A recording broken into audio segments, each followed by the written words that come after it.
Welcome to NASA's Jet Propulsion Laboratory in Southern California.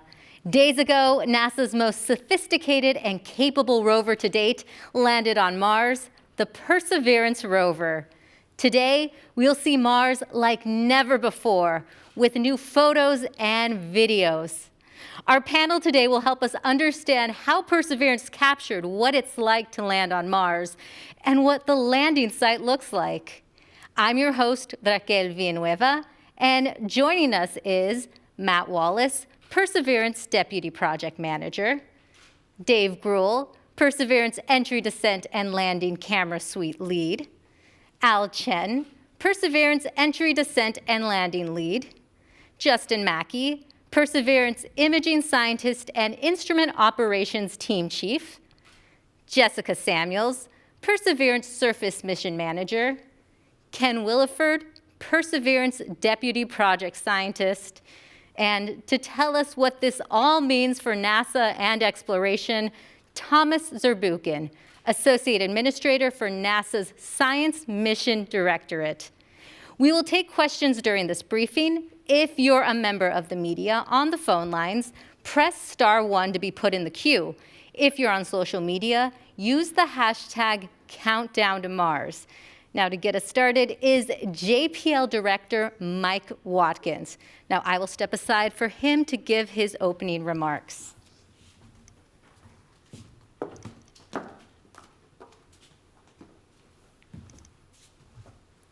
Thank you. Welcome back to JPL. We have a jam-packed press conference today, and I was just looking at the team here. I think we're trying to add it up, maybe 100 years of combined experience with Mars rovers on the panel today. Now, we have been working very hard since we landed. The surface team has been getting the rover set up for the surface mission. They've been working Mars time over the weekend, making fantastic progress, and you'll hear about that today. You'll also see some brand new images and videos that we acquired over the weekend, or downlinked over the weekend. And these are really fantastic images of the surface of Mars and the rest of the descent imagery that we got a preview of on Friday. These images have always been part of the history of JPL. We have taken everyone along with us on our journeys across the solar system through the rings of Saturn, looking back at the pale blue dot, and incredible panoramas on the surface of Mars. This is the first time we've been able to actually capture an event like the landing of a spacecraft on Mars. And these are pretty cool videos. And we will learn something by looking at the performance of the vehicle in these videos. But a lot of it is also to bring you along on our journey, our touchdown to Mars, and of course, our surface mission as well. And these are really amazing videos. We all binge watched them over the weekend, if you can call a 1-minute video binge watching, but we watched it many, many times, and it's really fantastic. And just to show you how far we've come in the history of JPL, I want to show one image. This is from Mariner 4 in 1965. So this was actually the first first images sent back from Mars by Mariner 4, and that was hand-colored by the engineers according to a code, kind of like a paint-by-numbers painting. And there it is, the first color image, hand-painted. And so when you see these videos later, I think Dave Gruhl and Justin Mackey will be overjoyed that they didn't have to hand-color each one of these images. So my hat is off. It's a great press conference today. My hat is off to the team, for getting the rover to where we are and these fantastic images down. And to learn more about that team, let me introduce Matt Wallace. Thanks very much, Mike, and thanks for the nice words about the team. I'll try to be brief because I want to get to this video, and I know you do too. I just want to give you a little bit of background on how this whole thing started. My daughter is a gymnast. She's been a gymnast since she was a little kid. And when she was about, 11 years old, and the project was still in formulation, she asked me for one of those little sports cameras. And being the indulgent parent I am, I got her the sports camera, and she put it in the harness that it came with. And she put the harness on, and she did a backflip. And I don't know about you, but I cannot do a backflip. But when she showed me the video, and I watched that camera pan up to the ceiling, and then the room go upside down and then somehow right itself as she landed on her feet. You know, I felt for a moment that I had a glimpse into what it would be like if I could do a backflip. And that was the moment that inspired a phone call to my friend Dave Gruhl over here. And that's what led to this system, this entry, descent, and landing camera system. We call them the EDL cams that you're about to see the product of here just in a moment. Now, I don't know about you, but it is unlikely at this point in my career that I will pilot a spacecraft down to the surface of Mars. But when you see this imagery, I think you will feel like you are getting a glimpse into what it would be like to land successfully in Jezero crater with Perseverance. And so without any further delay, I'm going to turn it over to Dave, who'll describe the system, and we'll get to the video. Thanks. Great. Thanks, Matt. The idea of adding a ruggedized commercial off-the-shelf hardware onto a flagship spacecraft to do a nice-to-have function proved to be quite an interesting challenge that Matt handed over to us. Along the way, we encountered one, maybe two people who were a little bit skeptical of what we were trying to do. But thankfully, we had the full support of project leadership, all the individuals directly supporting the 2020 mission were super excited to help, and in the end, we were able to actually make it happen. Our EDL CAM team were guided by two requirements, if you will. The first one was that the entry, descent, and landing system, camera system, must do no harm to the flight vehicle. And that's especially important during EDL. This was our one critical requirement, and as you all saw last Thursday, that requirement was met. The second item is not so much of a requirement as it is a mantra, if you will. We get what we get, and we don't get upset. We wanted our EDL CAM system to get onto the vehicle and return amazing imagery of the vehicle landing in Jezero crater on Mars. Like every other element on the Mars 2020 spacecraft, individuals worked really hard and went above and beyond to make sure that their piece of the spacecraft did what it was supposed to do and would be successful. But in the end, we knew that our entry, descent, and landing camera system, the mission could still be 100% successful if our camera system didn't work. And if we could even get just one image or one piece of information back during EDL, that we shouldn't get upset and we should be excited. So as you probably realize after last Friday's press conference, the EDL CAM system successfully captured some amazing imagery of the vehicle's descent and landing on the surface of Mars. We collected a little over 30 gigabytes of information and over 23,000 images of the vehicle descending down to the surface of Mars. As a quick introduction, if I could have the first graphic, a reminder for some of you exactly what are the sensors that we included in the entry, descent, and landing camera system. There are 3 cameras that are located on the top of the vehicle on the back shell. Those cameras actually capture high rate, 75 frames a second imagery of the parachute inflating in the Martian atmosphere. Now, one of the cameras stopped operating coincident with the mortar fire when the parachute was deployed, and that's to be expected. It is a very high dynamic environment, but luckily the other 2 cameras continued to operate as expected and captured some amazing footage of the parachutes inflating in that Martian atmosphere. We put one camera on the bottom of the descent stage. That camera looked down on the rover as we lowered the rover on the bridles. The mobility system latched into position, and then the vehicle touched down onto the surface of Mars. We also installed 2 cameras onto the rover, one on the top of the vehicle looking up on the descent stage so the rover could actually see the descent stage, lower it down to the surface, and then ideally fly off into the distance after it had delivered Perseverance safely onto the surface. And then we also put a camera on the bottom of the rover, which actually looked down on the surface of Mars once the heat shield was dropped away and that camera continued to capture imagery until the vehicle touched down on the surface of Mars. And then we also put a microphone on the port side of the rover. Now, unfortunately, I do have to say that we did not collect any audio during EDL, but please stay tuned a little bit later in this press conference because we do have some exciting information about the EDL cam microphone. So now the reaction to the EDL cam videos has been absolutely amazing around JPL. And we are super excited to actually share with all of you video imagery of Perseverance landing on the surface of Mars. Please roll the video. Starting the straighten up and fly right maneuver, where the spacecraft will jettison the entry balance masses in preparation for parachute deploy and to roll over to give the radar a better look at the ground.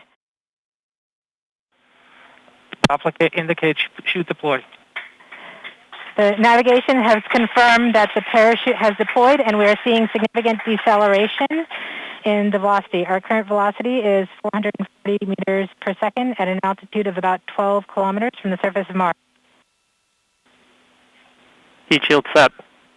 Perseverance is now slowed to subsonic speeds and the heat shield has been separated. This allows both the radar and the cameras to get their first look at the surface. Current velocity is 145 meters per second at an altitude of about 9.5 kilometers above the surface.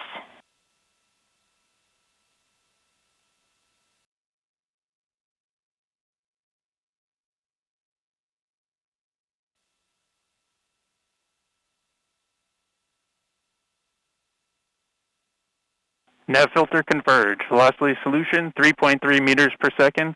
Altitude 7.4 kilometers. Now has radar lock on the ground. Current velocity is about 100 meters per second, 6.6 kilometers above the surface of Mars. Perseverance is continuing to descend on the parachute.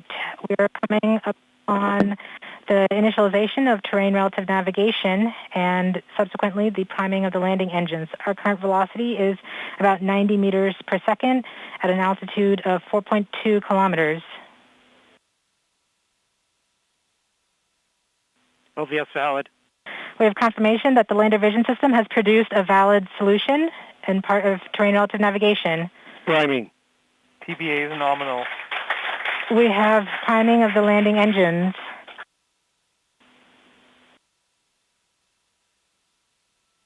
Back shell set. Current velocity is 83 meters per second at about 2.6 kilometers from the surface of Mars. We have confirmation that the back shell has separated. We are currently performing the divert maneuver. Current velocity is about 75 meters per second at an altitude of about a kilometer off the surface of Mars. TRN safety Bravo. We have completed our terrain relative navigation. Current speed is about 30 meters per second, altitude of about 300 meters off the surface of Mars. We have started our constant velocity accordion, which means we are conducting the sky crane, about to conduct the sky crane maneuver. Sky crane maneuver has started, about 20 meters off the surface.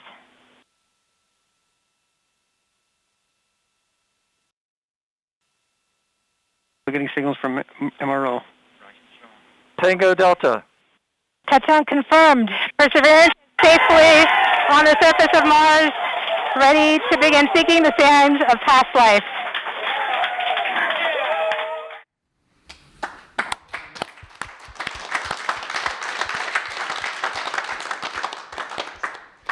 It gives me goosebumps every time I see it. Just amazing. I hope everybody kept their hands and arms inside the vehicle at all times while it was in motion. So I do need to say, I wouldn't be sitting at this podium and you wouldn't have all seen that amazing imagery without a lot of support from an amazing team, both those who worked directly on the EDL cam task as well as those who supported us across the project. I thank you for everything you've done to get us here today. Just an amazing, amazing accomplishment. So I'm going to now turn it over to Al. Al is going to be our color analyst. Doesn't have a telestrator, but he's going to actually walk through some of those videos in even more detail and actually show you some just incredible things that you can actually see once you look at those videos over and over. I'm not sure the color commentator is supposed to have as many chills as I do right now, and every time I see these videos. But I wanted to add my thanks to the EDL camera team. I mean, these videos and these images are the stuff of our dreams. It's been what we've been dreaming about for years. So thank you so much. Let's see. As Dave mentioned, we'll try to walk through what we see a little bit. We won't take that much time because we could spend literally all day looking at these videos, and some of us have spent all the weekend looking at these videos. But we'll just try to show you some highlights of what we've been seeing and invite you all to continue to look for more things as we kind of see new things every time we look at these videos. So let's start with the parachute upload camera, and let me give you a quick warning to not blink because things go really fast here. You can see that you can get a sense really of how violent that parachute deploy and inflation are. The parachute pack, the parachute is packed so densely that the pack is basically the same density as oak, and it's about 150 pounds. It gets launched out of the spacecraft with a mortar, which is basically a cannon, with a muzzle velocity of around 100 miles an hour.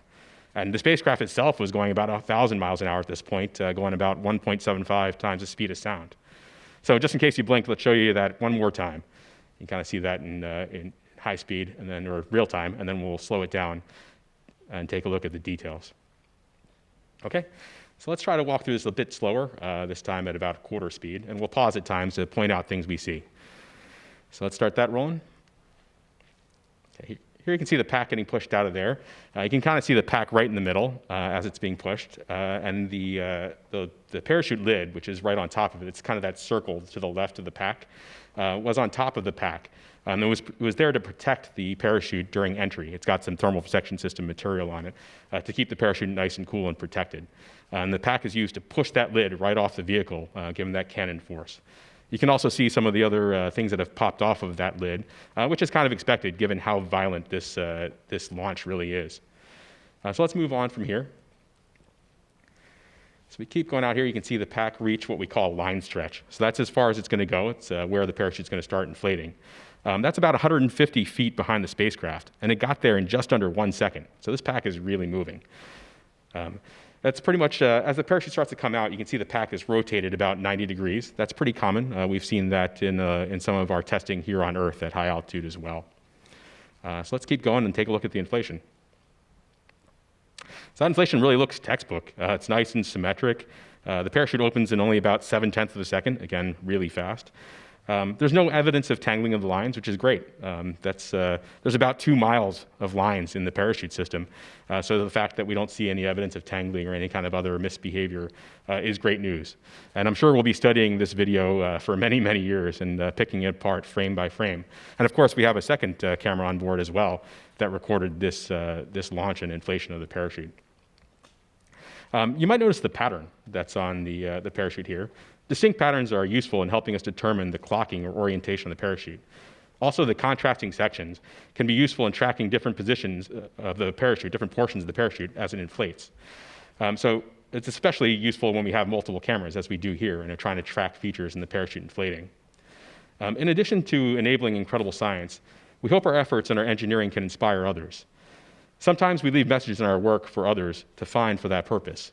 So we invite you all to give it a shot and show your work. Let's move on to the rover download camera and take a look at that in a little bit more detail. So if we start that up, you can see the heat shield falling away very nicely and symmetrically. Pausing here, we can take a look at what we see on the heat shield. First, we see the Medley components on the heat shield. You can see the electronics box and the gold wires that lead to all the various sensors that measured the aerodynamics and heating during the entry portion of flight. We can also see some white flecks in different places, both on the heat shield and free flying, which are likely frost that accumulated on the heat shield. That heat shield is really, really cold during cruise, so it's not at all unexpected to see some of that frost appearing on the heat shield on the inside. You can also see something we didn't expect to see if you kind of look at the 4 o'clock position on the heat shield or so, towards the middle, somewhere between the middle and the edge. One of the springs that helped push the heat shield off seems to have come loose. It doesn't, it's not much of a big deal, but it's definitely not what we expected. If you look at the other 8 springs, they actually are where they're supposed to be, all around the edge of the heat shield. There's no danger to the spacecraft here, but it's something we didn't expect and something we wouldn't have seen if we didn't have this camera system to show us what was going on. So let's keep rolling here. we can see that the heat shield basically stays in the same orientation as it flies away from us. It'll come back into view in a little bit. But this is great. This is kind of what we expected in terms of the aerodynamics of that heat shield. It doesn't tumble or do something weird that was unexpected in flight. So that's very useful to have this video to show us that. So in the interest of time, let's skip ahead to about 15 seconds before backshell separation. So starting this video here, you can see that the spacecraft is rocking back and forth while hanging under the parachute. This rocking is less than it was earlier in flight, but pretty much what we expect. There, that white flash was backshell separation, and you can see us throttle up and begin our divert maneuver. You can see the vehicle's turned over, so we're actually beginning to fly east. And that's why you can see the delta over there. As it maneuvers eastward to the eventual landing site, it actually passes over, the field of view will pass over the landing site and then kind of overshoot it a little bit because it's got to stop that horizontal divert that we did. You can see everything's nice and smooth now that the engines are under control, that on-chute parachute rocking is gone. So here we are, slowing down and stopping, and we're coming straight down on our eventual landing site here. You can see that as we really begin to slow down here, you can see the engines as we get lower throttle up there and stop us here, and you can see it beginning to push all that dust around on the ground on the two sides. That shaking there is the rover deploying and the mobility during sky crane. And here we are coming down, and that rocking motion of the rover we'll see in other videos. But that settles down right before we hit the ground in a nice, safe, flat spot. There doesn't appear to be too much of concern that's right below us. So that was the rover's view looking down. Let's take a look at the descent stage view looking down as well during that sky crane portion of flight. So here we go. The rover begins to drop away from the descent stage, and that's the first part of mobility deployed. You can kind of see here right before we pause that the mobility kind of shook a little bit in that first deployment. Here you can see the bridles that are hanging down from the top of the picture. Those are what's supporting the weight of the rover below the descent stage. And if you look down toward the left, the bottom part of the image and toward the left, you can see that gold umbilical. That's what's transferring all the information between the rover and the descent stage, including this video. This picture is coming down from the camera up on the descent stage down to the rover through that cord, in addition to other information that's going back and forth. So as we keep going here, you can see the bogie deploy. That's on both sides of the mobility. In the back, you see those wheels, the back two wheels on either side swing down. That caused a little bit of rocking of the rover as expected, but you can kind of see that kind of settles out a little bit right as we enter that plume and dust cloud as we get down and touch down. And the video ends at touchdown, of course, because the camera that's taking this video is about to leave this area in a hurry on that descent stage after we cut it loose from the rover. So now let's take a look at the rover uplook camera. So now staring up at the descent stage from the rover. So here we go. We got a really close-up look at the descent stage, and we can start rolling that. You can see the descent stage as the rover begins to fall away from it, and see the effect of that rover wobble from the mobility deploy. So pausing here, the first thing that most people will probably notice is that there's no plumes or no visible smoke or anything else coming out of the rockets at the corner of the descent stage, and that's expected. Hydrazine isn't a combustion reaction when we burn it. The exhaust products are nitrogen and hydrogen, which are clear. So we expect the plumes to be clear. That's what we see in tests here on Earth as well. So I can promise you those engines are on, though. One thing you can see in the Earth testing we do is that the thrust chambers of those engines get kind of hot and glow pink. And you can kind of see that in the engines here, especially if you look at the engine at the very top right of this image. If you look closely right above the engine bell there on the thrust chamber, you can see little streaks of pink on there. And that's what's happening. As the engines have been on for a long time, they get really hot. And that heat shows up there in those pink stripes that we see. So take a look at that closely when you get a chance to look at the image in some detail. As with the previous videos, you can see the bridles that are supporting the weight of the rover there at the bottom now of this image, and that umbilical, again, transferring data back and forth between the descent stage and the rover. So let's keep going a little bit more. You'll see the image begin to wobble a little bit here. I can promise you it's not the descent stage wobbling, it's actually that rover tipping back and forth a little bit as we saw as the mobility deploys, both the first initial mobility deploy and then the bogies deploying. As we near touchdown, let's slow it down a bit and proceed in slow-mo here. So now we're watching about quarter speed. Things are getting pretty dusty here as we get down toward the bottom. Take a look here at the bottom left of this picture. You'll see actually the instant that we cut the descent stage away. And you'll see those bridles begin to get retracted up toward that descent stage as they're pulled up. And this is as planned. There they go. See as they got yanked up there right before. And then we'll see the descent stage begin to turn and ascend and head out toward the northwest with the umbilical dangling behind it. Since the rover was pointed almost directly to southeast, the descent stage chose to go toward the back. That's also to make sure, of course, that the engines don't plume the rover, that we don't damage the rover with that engine thrust. So we sent that descent stage off to the northwest, which Jessica will show you about in a little bit. So I can and have watched those videos for hours and keep seeing new stuff every time. So I invite you all to do that too. So now I'll turn it over to Justin, who will talk to you a little bit about the images we've been taking on the ground. All right, thank you, Al. I'm Justin Mackey. I'm the Mars 2020 Perseverance imaging scientist here, and I develop imaging systems at JPL. And when Dave asked me to help out with the EDLCam development about 6 years ago, I was really excited about it, and I knew it would be challenging and interesting. And even possibly spectacular, but I had no idea that it would be this amazing, and we are so happy and proud, and I just want to thank Dave and Matt for just giving us the leadership and giving us the chance to do this. Like Matt and Dave and Jennifer and Rick and others on the project, I've actually worked on all 5 of the NASA rover missions, and as part of my job, I review images from Mars like every day. That's what I do. And when I saw these images come down, I have to say, I was truly amazed.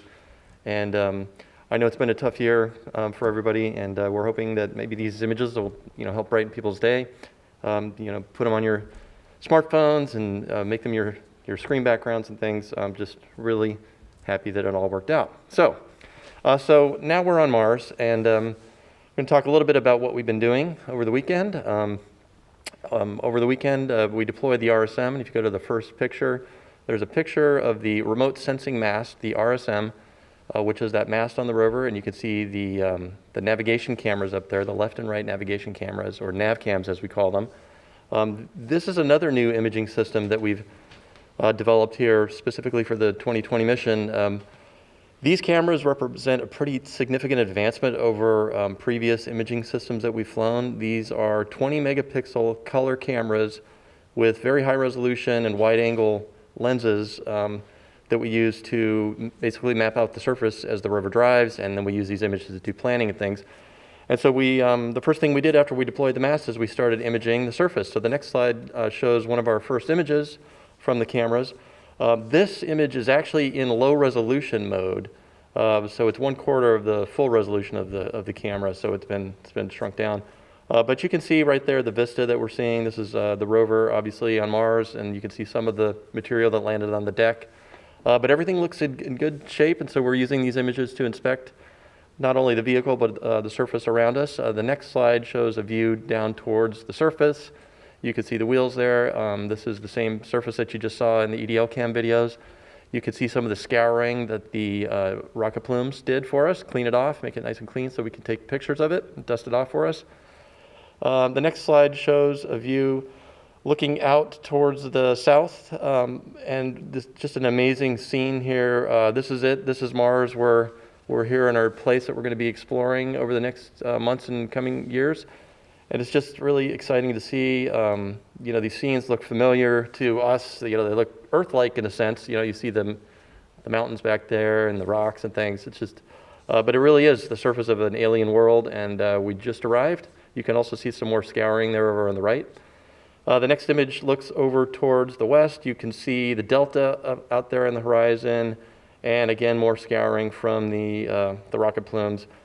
And then we take all of these images and we stitch them together into panoramas. And so that the next frame shows the full panorama from the NavCam stitched together.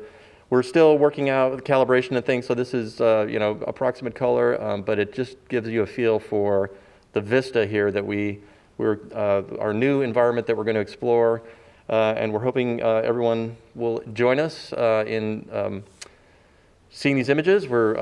Today we're going to be releasing a whole slew of raw images. It's been a fire hose of data, basically. We have thousands of images already from the EDL cameras, NavCams. You've seen the HazCams. And so we will be putting those out on the website today for people to download and process yourself, or just look at the great pictures, find your favorite picture, and make it your screen background. And then the last image that I just wanted to point out is the first image, one of the first images from the Mastcam Z camera. This is another next generation imaging system on the rover. Jim Bell is the PI. I'm the deputy PI for this, working with our industry partners, MS Cubed, down in San Diego. This is just a fantastic imaging system. This is a preview of things to come. This system has a zoom lens on it. That's what the Z stands for. And we are going to get incredibly high resolution photos from this imaging system. I just wanted to point out a few things in this picture. On the far right, you can see those cables where they had been cut in the video that you just saw. So there's kind of a close-up of that. And then just in the middle, to the left of that black instrument, that's the rover upload camera. That's the camera that actually took the video of the sky crane as we were coming down. And then in the bottom of the frame is the Mastcam Z calibration target set. There's two of them. There's the circular one with the shadow post, and then the color chips on the bottom. There's another cal target in the back. That's the SuperCam instrument with our partners from Los Alamos and in France. We're going to be commissioning SuperCam over the next few days. And then finally, just as a teaser, I'll point out that there is a little antenna there to the right on that box, the center right. That is the helicopter antenna. It's a helicopter base station location. And preview of things to come. We're excited about that as well. So with that, I'm going to turn it over to Jessica to talk about latest status. All right, thank you, Justin. I know you can attest firsthand to being in the control room and the excitement that everybody has been experiencing, seeing all these images from the surface. And as they come down, we're immediately sharing them, and everybody clapping and smiles all around. So, great camera suite.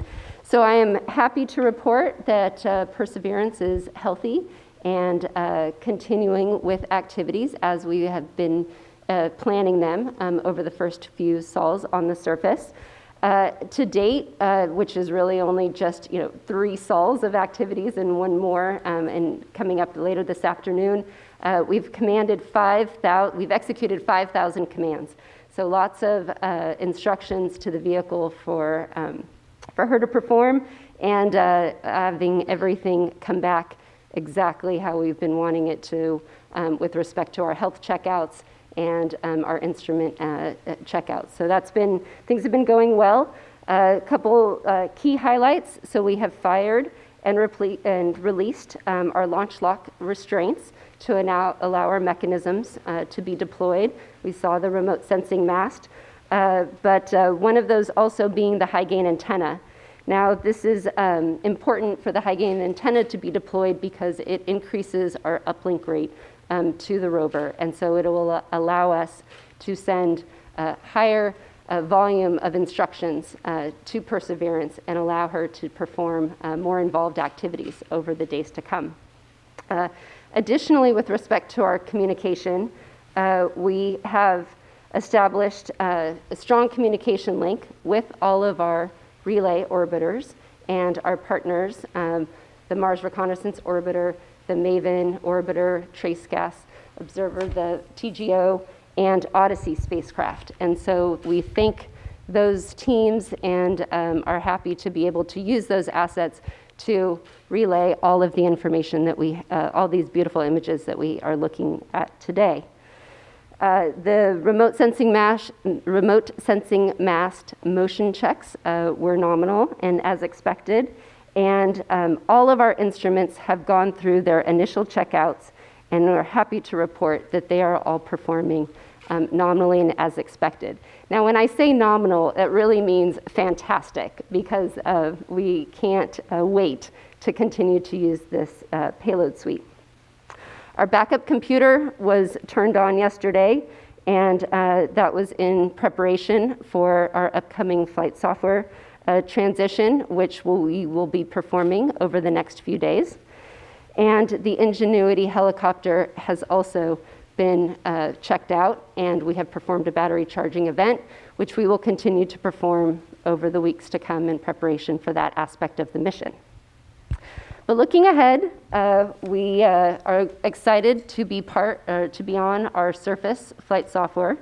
This is a much more surface capable, a lot more capabilities for the surface mission as part of this flight software load.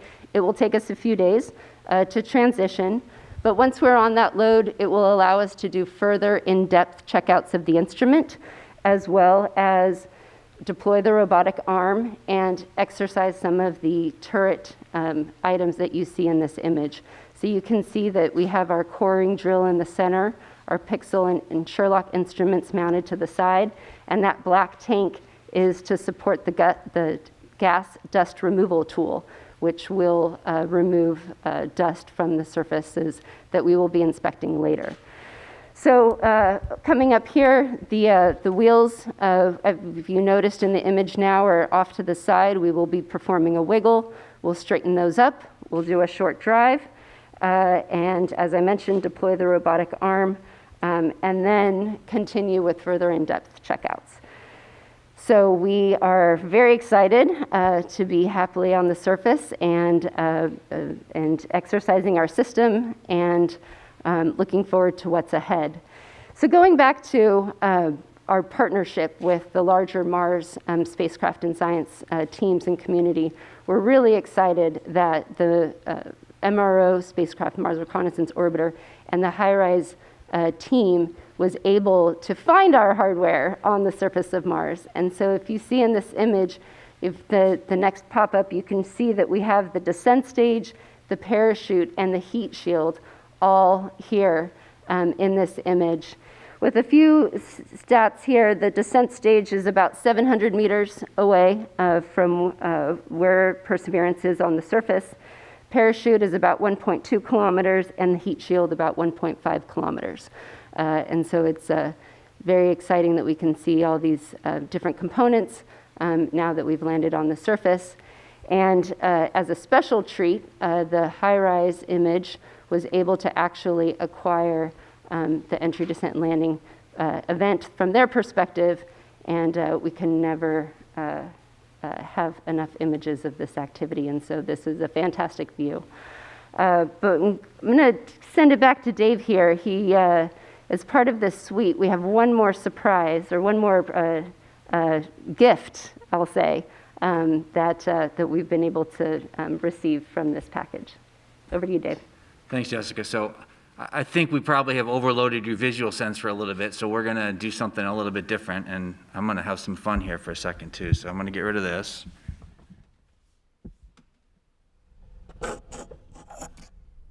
And I'm going to talk to you now with this. This is the microphone that was part of the EDO camera system. When the EDO cam system was first envisioned, it was set up as just a bunch of cameras to capture some amazing imagery on the surface of Mars. And about a year or so after it was first conceived, I got a phone call, another call from Matt, who after talking to headquarters asked the question, could we possibly put a microphone as part of our EDO camera system? So we worked with the team, we took a look, and sure enough, it was something that we could do. And so we started off that detailed design and identifying a microphone that would work for us and getting it onto the vehicle. About a year after this first started, I was giving a tour at JPL. And I happened to mention to the group that I was giving the tour to that the decision had come down and we were working to actually include a microphone onto the vehicle. And after the tour was done, a gal came up to me and she said some things to me that I won't forget anytime soon. She said, I'm super excited that you guys are going to try to put a microphone onto the rover and get it to the surface of Mars. And I was very appreciative. And I asked her afterwards, I said, I'm curious, why is it that this relates to you so much? And her response was that her sister was visually impaired. She was not able to see these images that we saw earlier or that we sent down in the past. And while she tries to describe them to her, she felt that she just can't quite capture that same sense of amazement that she gets when she can see them visually. And that by actually getting a microphone onto the surface of Mars, the hope was that she'd be able to experience things on Mars the same way that she was when she actually looked at them. And that stuck with me. We continued to work super hard to make sure that this microphone would work. And that's part of the reason we were disappointed why it didn't work when we actually went and did our entry, descent, and landing sequence. I wish I had actually captured that individual's name. I would love to reach out to her now and say, we've done it. I hope your sister is enjoying it. Because what I'm going to show you in a second, or you're going to hear in a second, is actually the first sounds being recorded from the surface of Mars. So there are 2 microphones on the Perseverance vehicle. There's this microphone here, which is part of the entry, descent, and landing system, and there's a second microphone that is on the SuperCam instrument. And we're counting on both of these instruments, recording some absolutely amazing sounds from the surface of Mars. So with that, I invite you now to, if you would like to close your eyes, and just imagine yourself sitting on the surface of Mars and listening to the surroundings. If I could have the first one, please.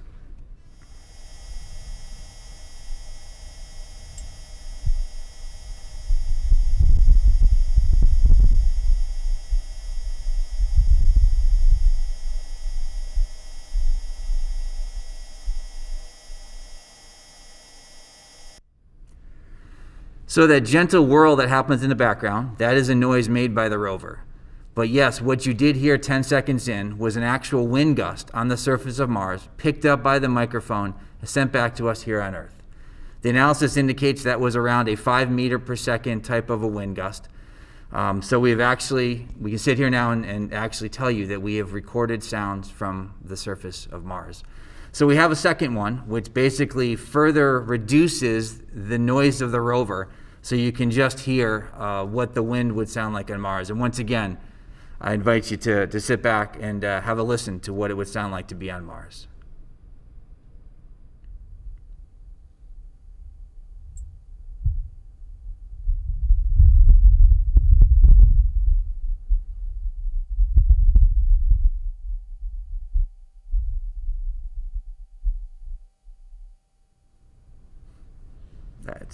It's cool. It's really neat, overwhelming, if you will. I can't remember what I was going to go and say next. So we're looking forward to doing some amazing things with the microphones going forward. We need to work with the ops team. There's some great science that they're looking to do. We're hopeful that we continue to use these microphones, both the SuperCam microphone and the EDLCam microphone, to capture sounds, perhaps the rocks interacting with the surface. I know SuperCam is going to use theirs to get some great data of them zapping rocks. So as you've heard and will continue to hear, we're just beginning to do amazing things on the surface of Mars. And now Ken is going to talk to you a little bit about the science that we've done to date and what they're looking forward to doing as we continue to move forward. Thanks, Dave. And I'll start by just taking this opportunity to say to Matt, Dave, Al, and everybody else on this fantastic team, thank you for the ride of a lifetime. That is just incredible, what we've seen today, and what I'm sure we'll continue to see as the mission unfolds. So with all the focus on these spectacular videos and audio, we wanted to make sure to remind you that there's plenty of science going on already, with hundreds of team members poring over every new image. So if we can get the first of those images, as you'll see in this NavCam frame, we start with what may seem like very basic observations: light rocks, dark rocks, holy rocks. That's holy with an E. We use these very generic terms at this early stage until we have more data that allow us to test our hypotheses and make more confident interpretations. Follow along with the mission, and you'll see that this is a theme. As we get closer, our view of Mars continues to resolve and a coherent story emerges. Next image, please. Finally, I just want to briefly point out that we are finding real science value in these EDLCam videos. Here you can see a beautiful new perspective on the Jezero Delta. And if we can get the next image, also a new perspective on some of the beautiful stratigraphy around our landing site, which is up near on the far right side of this image.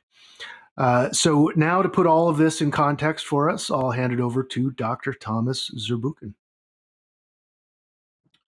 Well, what we've seen here today is really nothing short of amazing. You know, and perhaps you've had moments like this before. Some of you have told me that I was too young to remember, but they had a moment like that, for example, when they observed the first landing on the moon. They had moments like that where it felt that we took a big leap, not just in this case because of at JPL or at NASA, but a big leap as humanity. Of course, it's a leap that was enabled by work over decades, and on this mission for close to a decade. So what's possible today, or what feels possible, is different even than yesterday. It's how it feels to make history, and that's how I feel today. I'm so moved by this. Wow. The video of Perseverance descent and landing, and the amazing panorama and the first wide landscape shot of Jezero Crater seen with human eyes, and the first Martian sounds are the closest you can get to landing on Mars without putting on a pressure suit. That video, I believe, should become mandatory viewing for young people who not only want to explore other worlds and build spacecraft to take them there, but also want to be part of diverse teams achieving all the audacious goals of our future. At the center of that is a team, and I'll ask for the next image. You should know, I met this team. I see me there in a dark suit next to Dr. Laurie Glaze, the Planetary Division Director, and Al, you just talked to you, is on his knee in there. And that's the entry, descent, and landing team. And we met him just hours before that historic landing. And I love this picture because, of course, the event today demonstrates that the human aspect of exploration. And that is, of course, every reason for what we can do at NASA, and also why we do things. The video and audio and images here provided to us are from the surface of Mars, and sometimes we forget as we look at that. Well, Robert shouldn't get all the fun. We want to make sure that all of us on Earth see and feel what it's like to be on Mars and explore other worlds. I'm so excited for the more than 1 million students who joined the Mars Student Challenge, and the many more across the world who will be inspired by these images released today and even yesterday. Their journey is also just the beginning. Just imagine Perseverance sitting on a hill, recording the next Martian landing with a cargo that is basically a rocket, and then the first from another world with samples bound for Earth that are collected by Perseverance now in the near future. Imagine follow the entry, descent, and landing of the first human crew on the planetary surface sometimes in the future. These future historic events, which I'm confident will happen, will be enabled by women and men working in diverse teams. Imagine the goals we can achieve together. So what is possible? Sometimes to address that question, it's good to look back and think where we've come from, just like my friend Mike did earlier.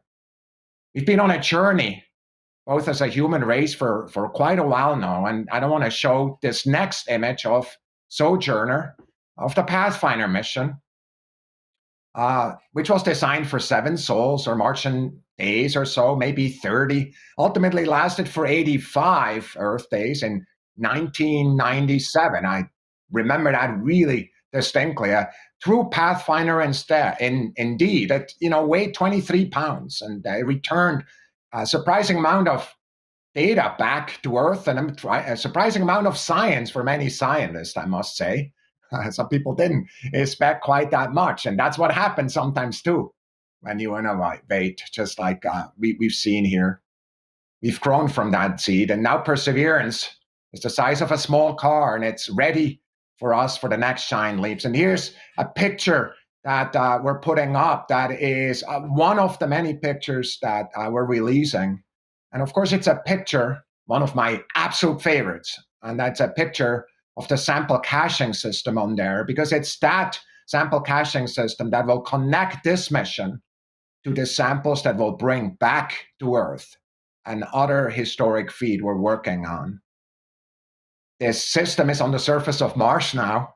I remember distinctly looking at it before we packed it up from JPL and moved it over, and then, of course, launched it from the top of a rocket.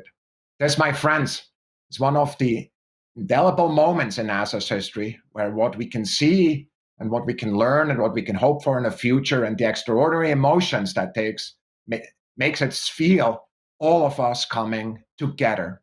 That human element will fuel our future at Mars, which is bright indeed. And it will fuel the dreams of a new generation that will return to Mars and also study the samples that we will eventually bring home. I'm so grateful to this team and literally the thousands, both at JPL and within the US and around the world, to all of you who have engaged in this mission. As has been noted, the raw image pipeline is opening up. Please go take a look at these data and play with them, especially those of you, the children and the youth that have signed up to our educational campaign. What can you find in these pictures? And who's going to compose the first piece of music with actual Mars sound? Mike, Matt, Jennifer, Al, many of you leaders, I could not be more proud of both you and your team. On behalf of our entire NASA leadership team, a heartfelt and a proud thanks to you.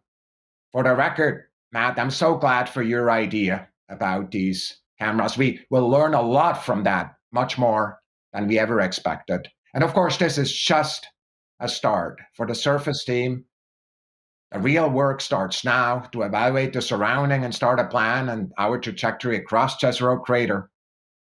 It's a big team and there are lots of discussions, but that's science in action. Stay with us. There is much more amazement to come. Back to you, Raquel. Thank you, Thomas. And we'll now move on to your questions. Remember, if you are a member of the media on the phone line, you can press *1 to get into the queue. If you're on social media, you can tag questions with the hashtag Countdown to Mars. Now, starting on the phone line is Bill Harwood from CBS News. Yeah, hi. I guess this is for Al or maybe for Matt. I mean, other than the loose spring you guys saw in the heat shield, is there anything at all in that video that looked off nominal? I mean, you know, it looked like it was almost textbook. And I'm not saying that just to, I don't know, give you free praise, but I didn't see, you know, I don't see anything like that. So is there anything? Thanks. I can take that one. We've been poring over those videos and looking for anything that could be wrong, and also looking at all the rest of the data. And we did have a pretty clean run through entry, descent, and landing. There were a couple of bits of the parachute lid that came off. Some of that was expected. In fact, we knew that there was some risk of that as well. And there was if you look at the video, you can actually see a chunk. That's the radome. It's a cover. For one of the low gain antennas we used during cruise and also during part of EDL, that came off. We had hoped that it wouldn't, and we tried to restrain it a little bit better, but we knew that it was a risk that it might. So that's something we noticed that's on there as well. There's a couple other little things that we've been taking a look at, but I think you're in general right that the entry, descent, and landing system behaved as expected, and it did what it had to do. Especially given, and a big shout out to the terrain relative navigation system, which put us down in the safest spot that was available to us. The places that we had to choose from weren't great if we didn't have something like terrain relative navigation. So yeah, the landing system worked great. Great, thanks, Al. And up next, we have Marcia Dunn from the Associated Press. Yes, hi. Wonderful video.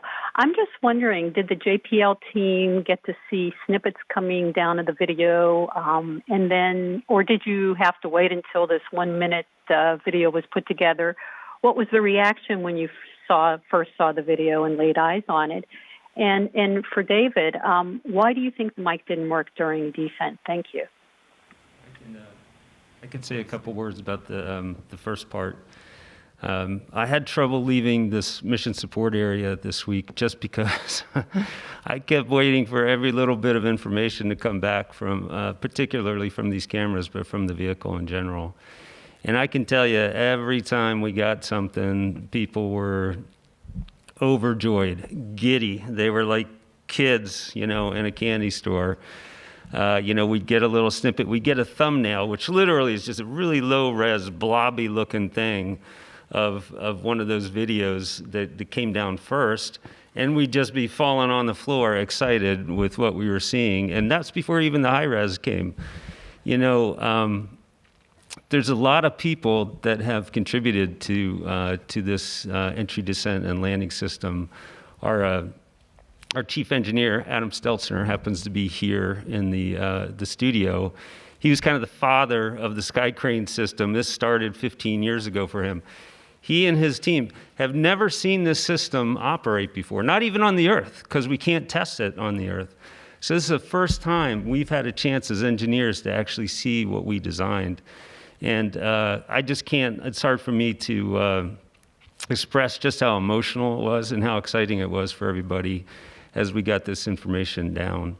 I'll turn it over to Dave to say a couple words. Hey Dave, before you say that, can I just chime in on the first image? This is Justin.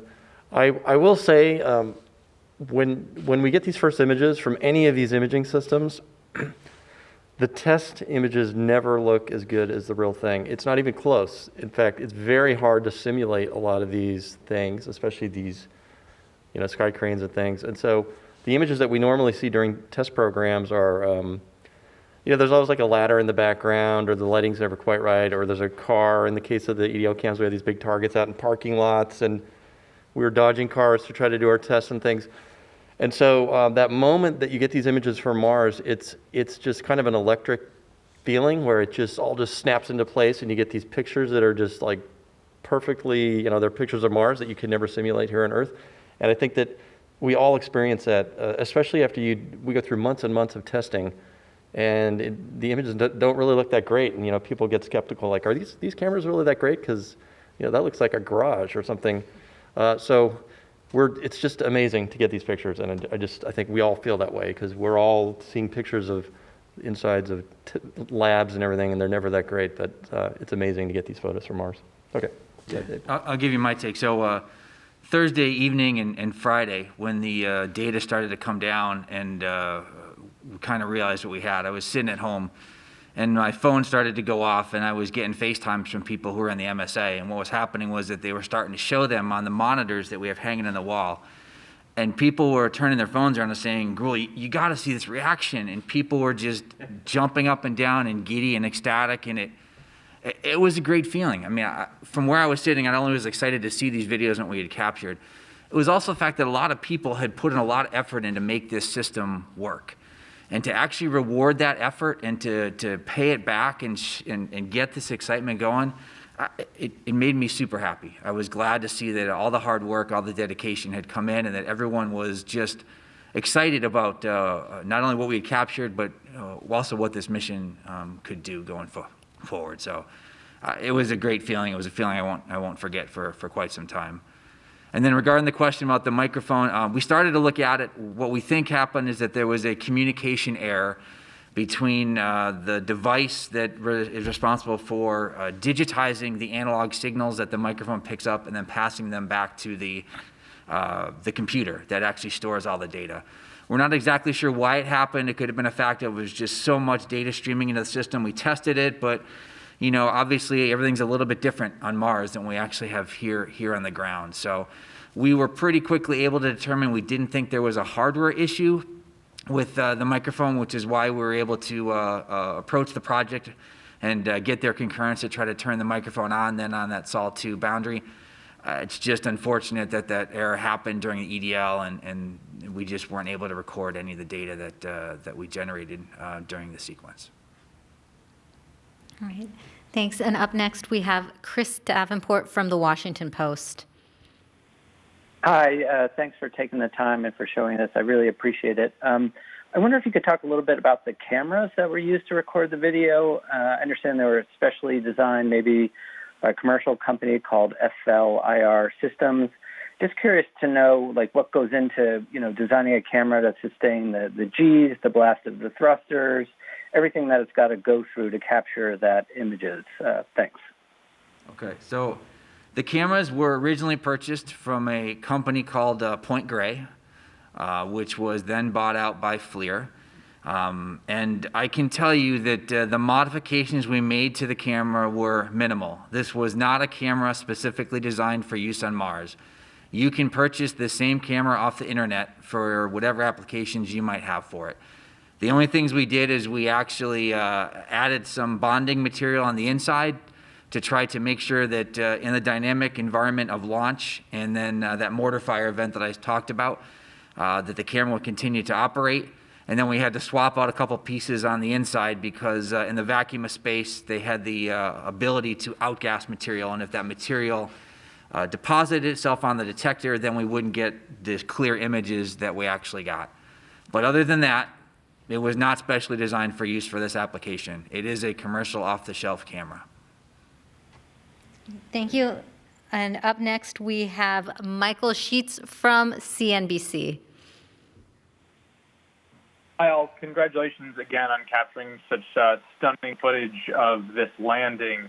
I'm curious on two aspects. I mean, one, Adam Stelter, you guys had said that in 15 years since he really engineered the Sky Crane, he never actually seen it in operation. I'm curious what Adam thinks about seeing this work on another planet. And secondarily, how this informs and how being able to actually see the landing informs future missions, even as NASA looks to one day land astronauts. What does this really teach you about trying to get people on the surface of Mars? Let's see. Adam's not up here, but I can channel him for just a moment, perhaps, and tell you that this is a thrill of a lifetime. I think not just for Adam, but all the people that contributed to this architecture development. Back on Curiosity, I remember when we first briefed this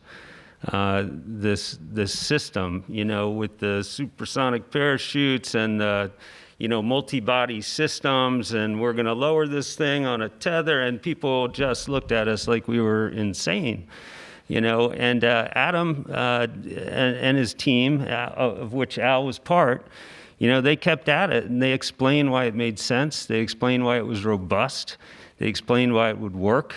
It was not easy to build, I will tell you that, as the flight system manager on Curiosity. But once you build it and once you test it, it's something that really is designed inherently to interact with the uncertainties that Mars throws at you. And so I think being able to see his system operate like this, in high definition, landing at Jezero, it doesn't get too much better than that, I don't think. So I'm going to throw it to Al. He can maybe say a few words about the types of technologies and information that we have on the technologies on the system and information we got getting back from EDL and will be getting back as part of our reconstruction activity that feed into the future. Yeah, I think we can talk about a lot of things. But as Matt mentioned, as a fresh-faced kid, when the Sky Crane was invented, and I was in that room, and it's amazing to see it finally in action. Even though we knew it worked once, we didn't know for sure it was going to work again. And then for it to work again, and then for us to see it is incredible. And just starting with Sky Crane there, you can see some things that I think are going to be useful to the future. One thing that's, of course, of a lot of interest, especially as we start landing bigger things, is the plume ground interaction. The interaction between those rock scours and stuff gets pushed together and creates a sheet underneath the rover. We can see that all occurring. So that's super useful. The parachute stuff, too. One thing we didn't show necessarily here is that the parachute upload cameras, the two that we got, are at 75 frames per second. So we can see that inflation that only occurs in 0.7 seconds, in less than a second, and see that snap open and look at all the details of how it unfolds and how it's symmetrically inflated. And all those things are very useful for future missions, both whether they're landing more things in people or stuff and then people. SRL, other missions are going to use, future missions like the sample retrieval missions, are likely going to use things like parachutes and rockets, of course. So we're very interested in seeing how those cameras and what we see in those camera images can teach us about how those systems are actually performing and make our systems more robust in the future. Thanks, Al and Matt. Up next, we have Ken Chang from the New York Times. Hi, thank you. I was wondering if you can give me a few more details about how the data came back. So there's 30 gigabytes that was collected. How much has come back, and what was the data rate that you were able to send them information back? Thank you. Maybe Jessica can... So I can say that as part of our commissioning activity, we actually walk the data rate up over the course of our different overflights with the orbiters. And so we start with a lower rate, 2,000, 8,000, and then we increase that into an adaptive data rate with the orbiter, in which we can continue to go many megabits, 2 meg, 8 meg, and then much further beyond that over the course. The total volume, though, I don't have off the top of my head, and so maybe, I don't know if that's something that Dave or we can provide for you later. Justin, do you have how many images we got back? From Yeah, the we counted. So we counted yesterday that we're releasing today. There was about 4,500 that we've gotten so far that we're pushing out to the web today. And I will mention that when the orbiters fly overhead, the comm passes typically return, let's say 500 to 900 megabits per pass. And we've had, I don't know, we've had a lot of them now, like 5 or 10 of them. We've typically had about 2 to 3 overflights per night, and it does vary. The rates I was reporting are the communication rates from the rover to the orbiter. And then once that's collected, then we're anywhere from, some passes will be smaller, 80 to 100, and where we've had other passes, which have been significant amounts of data, up at 700. And so it is variable per orbiter and per orientation. Yeah. And I want to add one more thing I wanted to mention about the camera technology and then this data. We haven't mentioned it, but in addition to use commercial cameras, we're using a commercial computer, an Intel-based PC that's running Linux, open source. So it's the first open source, at least that I know of, open source Linux box running on the surface of Mars. It's actually inside the rover. It's quite compact. And so there's the Linux operating system. And we compress the video using FFmpeg, which is another open source tool. So thank you to the open source community for allowing us to use your amazing software. Appreciate it. I just very briefly, I just want to note, as Jessica said, you saw some of the terrific imagery from the Mars Reconnaissance Orbiter. We've been getting fantastic support from the orbiter community, not just MRO for both that imagery and the comms, but also from MAVEN, which is a Goddard spacecraft, from Odyssey, one of our older orbiters, and from the ESA European Trace Gas Orbiter as well. Some of the biggest data volume passes we've had brought back a lot of this imagery, came from our partners in Europe. And so thank you all to them. Great. And up next on the phone lines is Mike Wall from space.com. Thank you all for doing this, and yeah, it's really amazing video. Thanks for sharing it. There's a question for Dave. What do you anticipate doing maybe with the EDL mic now that it's up and running? Do you see it having any kind of diagnostic uses during the deployments of the robotic arm and sort of like the instrument checkouts and so forth? What do you see it doing aside from recording Martian wind and the sound of the dirt under the wheels and so on? Thank you. Yes, we've had a lot of discussion about how we might be able to use both the EDL cam microphone and the SuperCam microphone to do those type of diagnostic stuff. I mean, the ops team right now, I don't want to speak for Jessica, but they're focused on getting the system deployed, and capturing noise of that is definitely not the first priority. They need to focus on getting this vehicle ready to perform some amazing science. But that doesn't mean in the future we could not sit down and discuss the possibility of capturing audio files of an actuator as it actually spins on the surface of Mars. The noise is an incredible thing that engineers can use to basically detect the health of moving systems, gears and actuators and things like that. And so if we get a snapshot of a actuator today, and you can compare over time, do another snapshot, another audio file of that actuator in the future, compare the two and see if there's anything that can be learned in terms of the health of that device. Now, with that said, I do need to remind everybody that the microphone that's in the EDL camera system, just like all of the cameras and other hardware, is off-the-shelf hardware. It is not designed to live in the hostile environment of Mars. It gets down 120 degrees plus below zero at night, and then it warms up significantly more in the day to minus 40 or something like that. So those temperature cycles and that cold temperature are going to significantly limit the life of these devices. They're just not designed to last for long periods of time. The SuperCam microphone might continue to work. It actually is designed a little bit more for this particular environment. It can last longer. So I think, As you heard, I think Dr. Z mentioned earlier, we're always surprised by how rugged and robust some of our items are, how long they actually last. You know, they continue to operate far longer than we designed them. We've gotten pretty lucky over the last couple of days. Perhaps we'll get lucky and the hardware will continue to operate on the surface of Mars and allow us to do those type of diagnostic things in the future. I don't know, Jeff, you want to add anything more about how you might consider using them?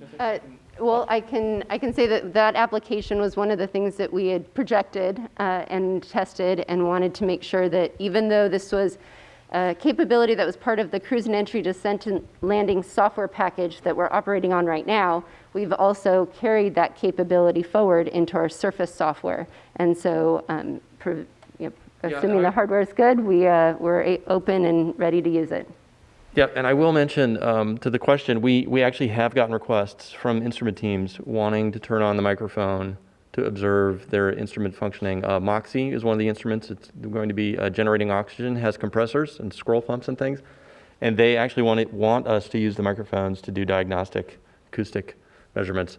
So I actually think that this might become something that all rovers might want, because everybody knows that when you hear something squeaking, it's diagnostic, maybe you need to check it out, and it tells you a little bit about how it works. And so we will find out how these get used. It's actually kind of exciting, and we're getting requests from the teams. So we're working to put those into the plan. Well, I'll just say I hope it does survive long enough so that we can hear those wheels crunch over the surface of the planet, because I think we would hear it. And I think it'd be great to hear that big rotary percussive jackhammer drill taking that first sample of a rock on Mars as well. I think we'd hear that also. So I'm hopeful that our little microphone will hang in there for some of those events. Great. And up next is Lisa Grossman from Science News. Hi, thanks for taking my question. The video is amazing, and a lot of it looks a lot like the animations that you've shown before the landing to kind of advertise this. Excuse me. Going forward, how will you distinguish the video that is the real video from the animations to kind of make it clear to people what they're looking at and keep them from getting confused or not be fuel for conspiracy theorists saying we haven't actually done this? I guess I could try to take that one. I mean, I think we should label very clearly which ones are from Mars and not. I think it's clear to a lot of us, but I think you're right, given the way that the animation's been pretty good. You get a sense for how that could be confusing. I think we should label them going forward. Now that we have this kind of video, we should be clear about what's real. What a great problem to have. Exactly. I mean, it's an amazing problem to have. Justin, do you have any thoughts? Yeah, I can attest to it's real. It's actually real. I know, because I know the data very well. It's stunning and it's real. And that was our thought too when we first saw it. We're like, wow, this looks like doesn't look real, but it is, and that's what's so amazing about it. And you know, I know I've seen some of the video games are getting pretty good. You know, if second glance you look at a sports game and it looks like it's real, but it's fake. But this is actually real stuff, and that's why it's so exciting. And I actually just want to say, for those of you that want to go watch the videos, personally I like watching like quarter speed or even slower, because there's so much detail in there that anyone who's done animations knows that would take a lot of time to do. And it all happened so quickly, and the camera cut everything, and so that's how we know it's real, because we know so much about these systems, but there's just so much detail that's one giveaway that you could look at. But yeah, there's one other thing I forgot too. I remember early on MSL, when they started coming up with the animation for Curiosity's landing, we had a discussion about the plumes actually coming out of the descent stage, and the fact that they were clear and that you wouldn't see them in real life, like you don't see them in the rover upload camera. But we thought that it wouldn't be that people would be expecting to see them in the animation, so they took some artistic license in putting them there. So here I can tell you now that hopefully our future animations will show the right thing and show the clear plumes like you see in the real video. Yeah, and the same comment for the exquisite detail on the rover. If you actually look at every cal target's in place, every little twist, every tie, cable tie, they're all there. In the animations, you usually don't have that. When you get down to that level of detail, at least now you typically don't, because a lot of the things happen kind of last minute, and as the rover's getting built and people slap things on and they're not in the drawing, so the animators don't pick it up. And that's another thing that's amazing about this video. Every single detail is in there. So encourage people to look at it. It's fun. Yeah. Thanks, Justin. It really is some beautiful detail. Now we have a social media question to take. Jerome on Twitter asks, on some pictures we can see dirt and small rocks inside the real wheel rim.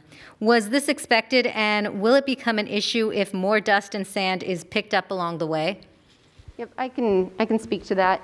So it's not uncommon for us to have rocks and dirt inside the wheels, either from the landing event or as we're driving across the surface. You'll also notice on the deck, we also experienced some of that debris coming down on top of the rover. And we design our mechanisms for these conditions, so we don't expect any issue with the material from the landing event or as we continue to rove across the surface. Thanks, Jessica. And right now we have a call from Eric Berger on ARS Technica. Yes, hi. Thank you very much for doing this. Congratulations on such a stunning array of photos and videos. Al Chen mentioned the dust earlier, and it was striking as the spacecraft got close to the surface how much was kicked up. Obviously, it's a 1-ton rover; it's pretty sizable. But when you're talking about human missions, it's much larger. And so, what does being able to see this dust tell us about the challenge of landing future kind of much larger spacecraft on Mars? Is that something that you're going to have to account for? And if, is it going to be a really significant issue to deal with? Thank you. Yeah, I think I can take that one. I mean, I think, as most people know right there, as far as I'm aware, there are no landing pads on Mars or barges that we can land on, prepared places. So we're going to have to deal with, especially if we're going to use propulsion, we're going to have to deal with this plume-ground interaction. And it's really difficult. It's difficult to get right, to get the modeling right, to get to understand it, or even to do a real test that shows a good impression of what you're going to come down on, especially when you don't know exactly where you're going and what the terrain is like and what the ground properties are where you're coming down. So I do think this is a big challenge for us going forward. And that's why collecting this information here is useful. We can certainly begin to see how it actually behaved in real life and see how things began to move and what those scours are like. And then we have a vehicle that'll tell us what the ground that we happened to land on was like. And we know how we were commanding those engines and where they were pointed. So we have a rich treasure trove here of data that we can use to kind of get at that kind of challenge. Because I do think it's a big one, especially as we start to land heavier and heavier things with bigger and bigger engines. And up next on the phone lines is Joey Roulette from The Verge. Hey, thanks for doing this. Earlier it was mentioned that scientists are already pouring through the thousands and thousands of images, and I was just wondering what about the surface or the rocks that you guys have seen so far from these images are standing out, and kind of what has been interesting from a scientific perspective. Thanks. Ken, Ken's there? Yeah. Okay, Ken. Sure. So you can go online and see that image that was put up during my little bit there. But we're noticing basically the different colors that we see and textures and tones. And so one thing that's striking to me, standing out to me and some of us, is that a lot of the rocks that are labeled as light rocks seem to have a rough texture, whereas some of the darker rocks further afield that are higher standing, more like large boulders, seem to be smoother. That can mean something about the grain size and the potentially the composition of the rocks themselves. One of the things we're noting as the resolution gets better is that these light rocks closer to the foreground may actually be kind of dark on the inside, and that the light tone we see may be largely due to dust covering, and where the rocks stand up a bit higher and have less dust, they tend to appear dark. So a lot of new patterns are emerging. And then, of course, one of the most exciting and interesting things are these, what we call the holy rocks, that are, in some cases right under our wheels, and these smaller cobbles that are right around the rover. I didn't mention, but one of the possibilities for those holes is that they are what we would call vesicles, which would be due to gas escape from a volcanic rock. We're not calling them vesicles at this point because it's important for us to stay open to the different possible interpretations and not get locked in yet on limited data. But if they are volcanic rocks, that is enormously important to us because it potentially provides an opportunity to get a really nice radiometric age or an absolute date if a sample like that comes back to Earth. But then again, if you go back to images from many previous Mars missions, rovers and otherwise, you'll see that wind abrasion can cause those sorts of holes in all different types of rocks. So just a few of the thoughts that are emerging, and then of course we're starting to get views of the Delta Front now, which just have us, on cloud nine, looking at some of the targets further afield that we're excited to explore. Great. Thanks, Ken. We have another phone line question. Mark Zastro from Astronomy Magazine. Hi. Thanks for taking my question. I guess this is a question for Al.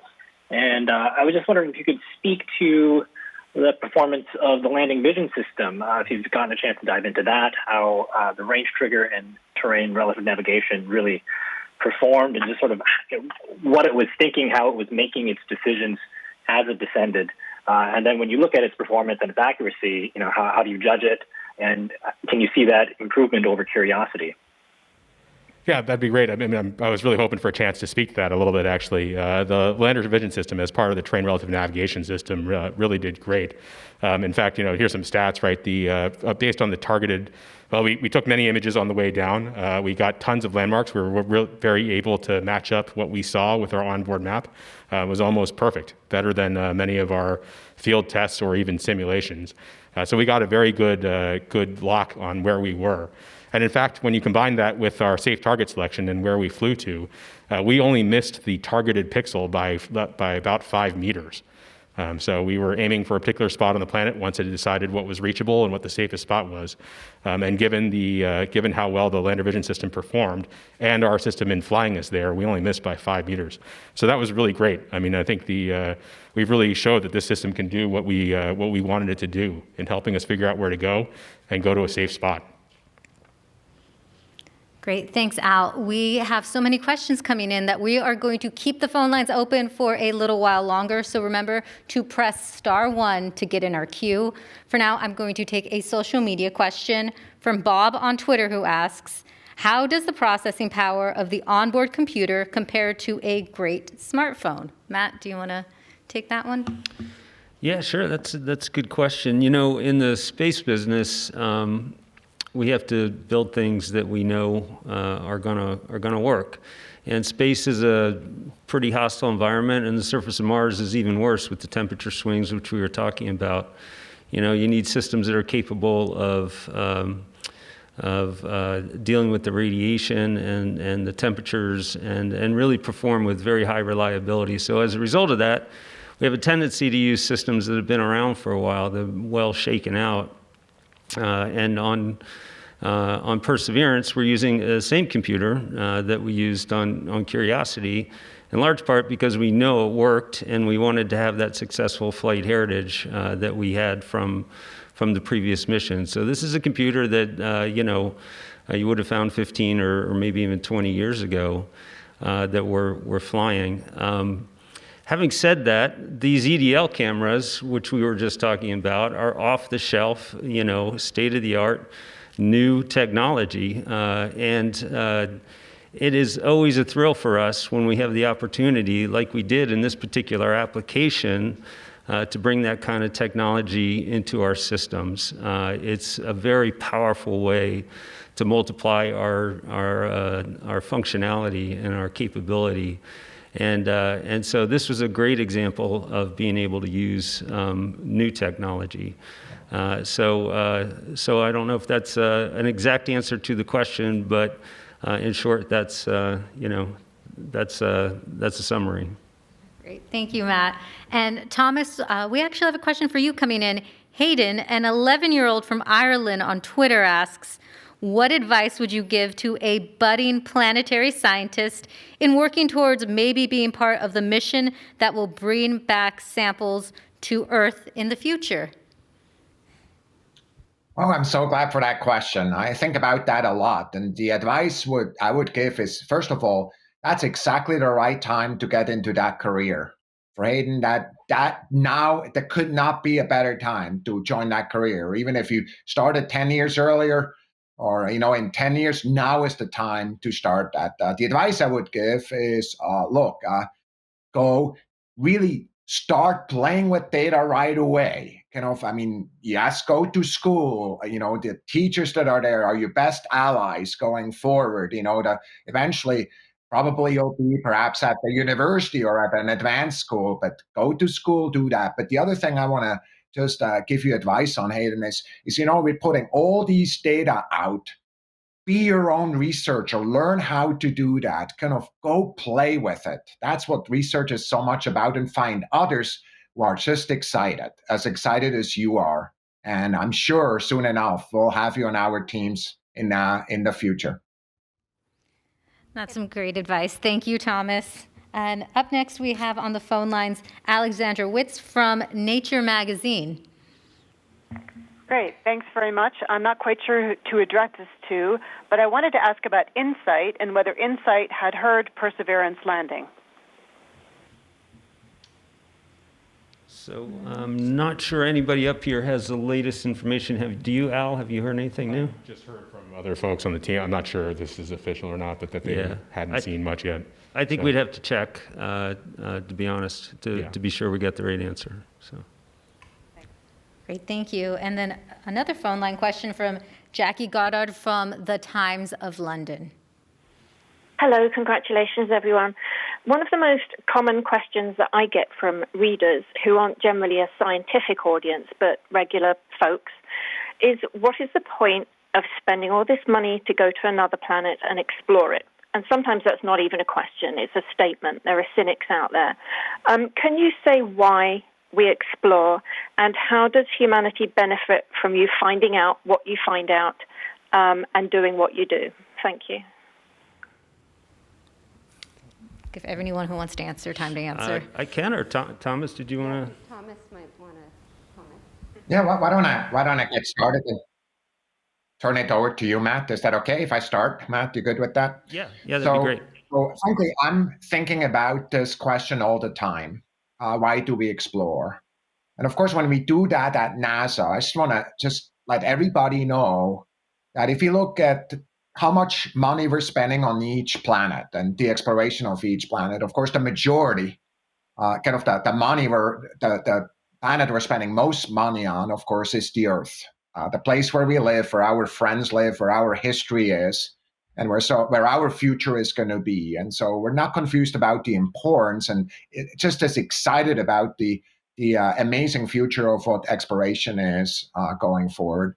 Exploration for us, though, is broader than just what is useful right now. And the reason we're so convinced that is important is, first of all, the questions that have driven humanity, important questions, truly historic questions, in so many ways are what we're really about. Addressing those is what we're really about as humans. We want to be sure, as we look at our contributions of our generations, that we really move forward what we know, and also really affect how we think about ourselves. And that so often comes through research. There's a second reason, though. It's truly secondary, but I'm going to mention it anyway.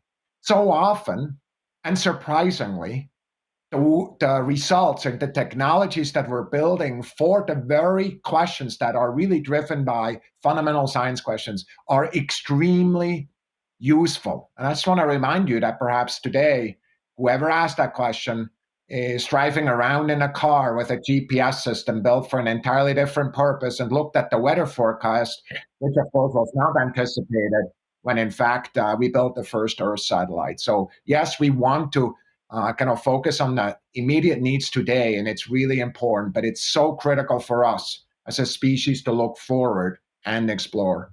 Matthew? Thanks, Thomas. I think you said it really well. I've been landing things on Mars now for 25 plus years.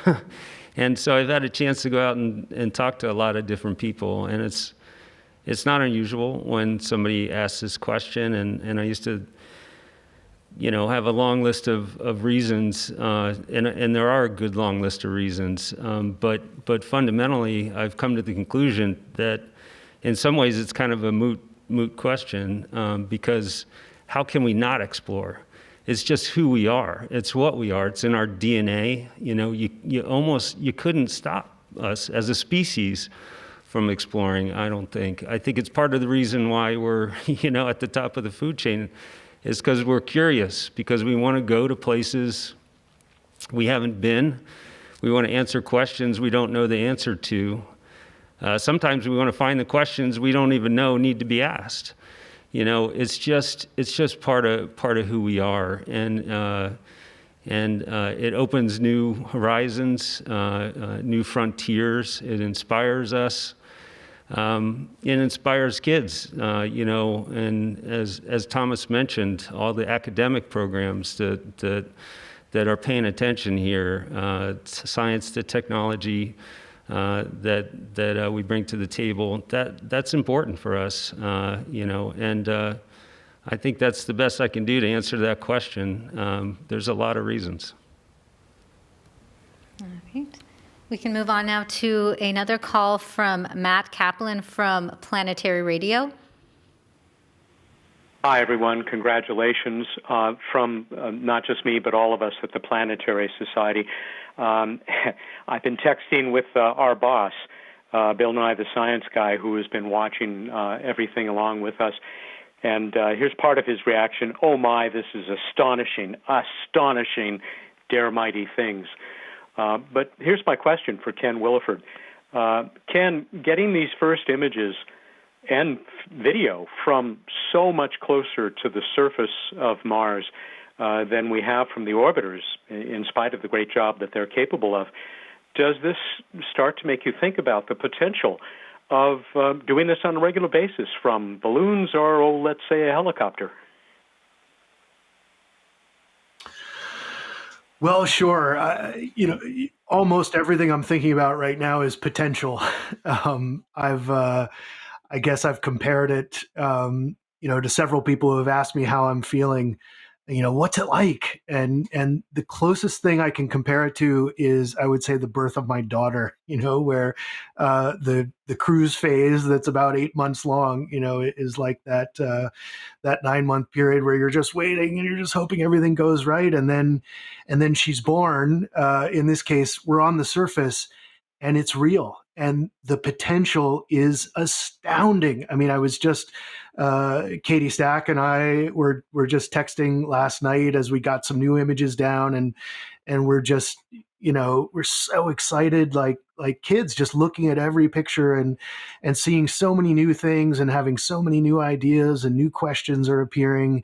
And the potential of it all is what strikes me more than anything. We have so far to go, so much to learn, and I just couldn't be more grateful to have made this transition from all the years of hard work and stress and wondering, is it going to work out? How's it going to work out? To now, when we actually get to do this thing, it's amazing.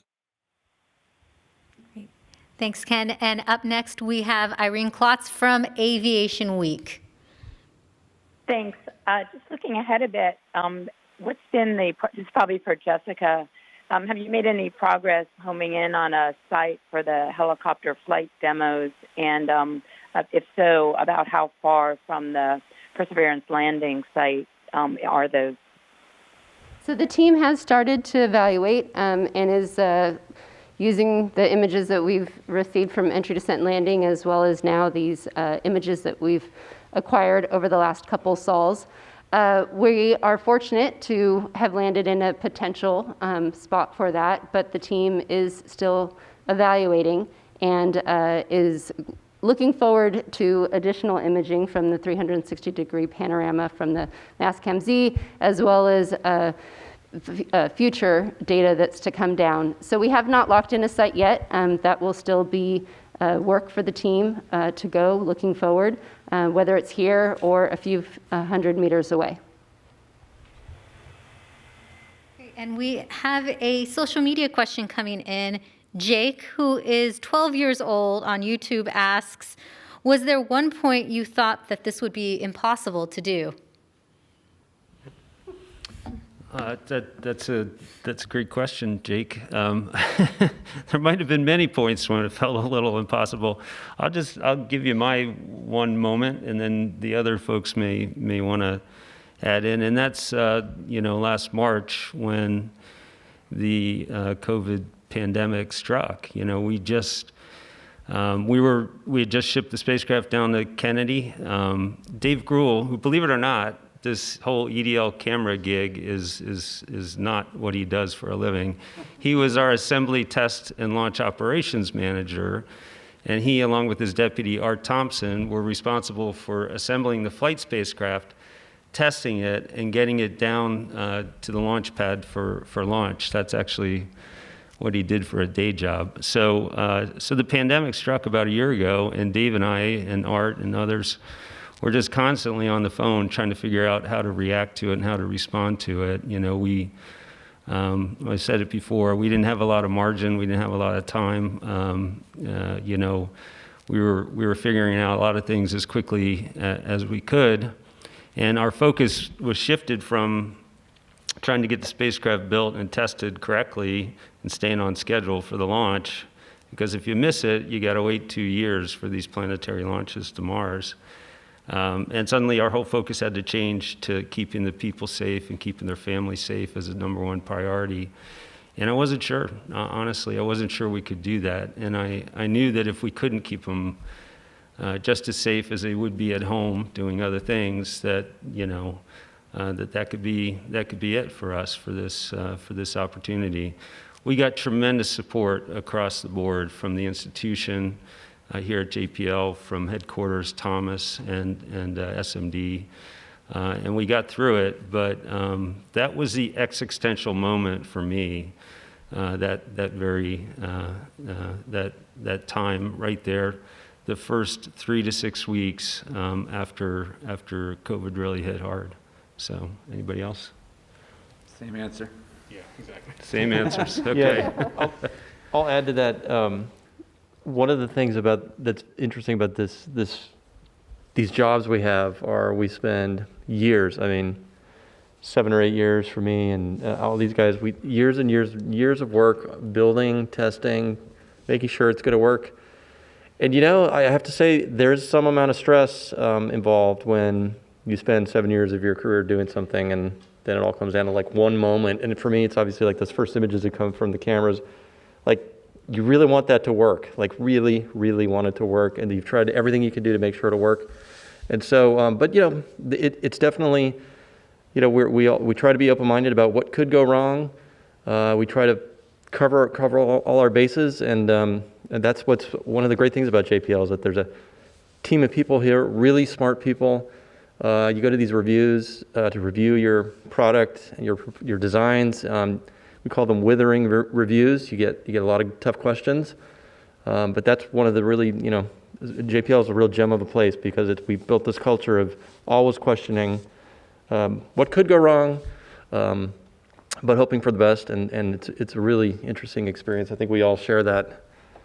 Yep, I will agree. I think we invite the feedback from each other and our reviewers to make sure that we are thinking about all the things that we need to think about and pushing ourselves to